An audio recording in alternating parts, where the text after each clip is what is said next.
Hi everyone, welcome back. So in this video, I'm gonna share with you how to add the 200 EMA on NinjaTrader.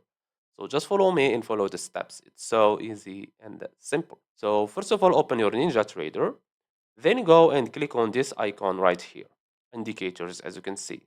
Click on it, go to available, scroll down and click on EMA, this one.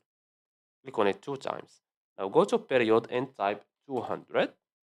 Now scroll down and you will see here EMA. You can change the color and the thickness from here if you want.